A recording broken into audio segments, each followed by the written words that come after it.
കോട്ടയം ഗിരിദീപം കോളേജിലെ ഹോസ്റ്റലിൽ സീനിയർ വിദ്യാർത്ഥികളുടെ ക്രൂരമായ റാഗിങ്ങിന് ഇരയായി +1 വിദ്യാർത്ഥിക്ക് ഗുരുതര പരിക്ക്. ബ്രോ എന്ന് വിളിച്ചതിനെ ചൊല്ലിയുണ്ടായ തർക്കമാണ് മർദ്ദനത്തിൽ കലാശിച്ചത്.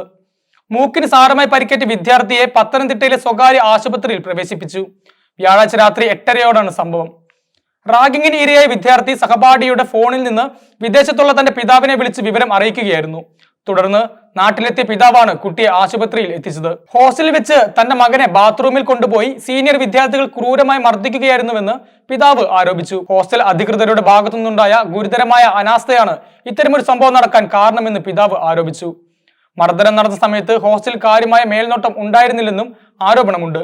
ബ്രോ എന്ന് വിളിച്ചതിന്റെ പേരിലാണ് +2 വിദ്യാർത്ഥികൾ +1 വിദ്യാർത്ഥിയെ മർദ്ദിച്ചത്. സംഭവത്തിൽ മർദ്ദിച്ച വിദ്യാർത്ഥിയെ സസ്പെൻഡ് ചെയ്തതായി സ്കൂൾ അധികൃതർ അറിയിച്ചു. എന്നാൽ മർദ്ദനമേറ്റതിനെ തുടർന്ന് കൃത്യമായ വിവരങ്ങൾ തങ്ങൾക്ക് ലഭിച്ചിരുന്നില്ലെന്നാണ് സ്കൂൾ പ്രിൻസിപ്പൽ തോമസ് സത്യൻ പ്രതികരിച്ചത്. വിവരം അറിഞ്ഞ ഉടൻ വിദ്യാർത്ഥിയെ ആശുപത്രിയിൽ എത്തിച്ചെങ്കിലും മൂക്കിന് ഗുരുതര പരിക്കുണ്ടെന്ന് അറിയില്ലായിരുന്നെന്നും പ്രിൻസിപ്പൽ പറഞ്ഞു. സംഭവം കോളേജിന്റെ പ്രതിച്ഛായയ്ക്ക് മങ്ങലേൽപ്പിച്ചിട്ടുണ്ട്. വിദ്യാർത്ഥികളുടെ സുരക്ഷ ഉറപ്പാക്കുന്നതിൽ ഹോസ്റ്റൽ അധികൃതർക്ക് വലിയ വീഴ്ച സംഭവിച്ചുവെന്ന ആരോപണം ശക്തമാണ്. സംഭവത്തെക്കുറിച്ച് കൂടുതൽ അന്വേഷണം നടത്തി കുറ്റക്കാർക്കെതിരെ ശക്തമായ നടപടിയെടുക്കണമെന്ന് വിദ്യാർത്ഥി സംഘടനകളും രക്ഷിതാക്കളും ആവശ്യപ്പെട്ടു.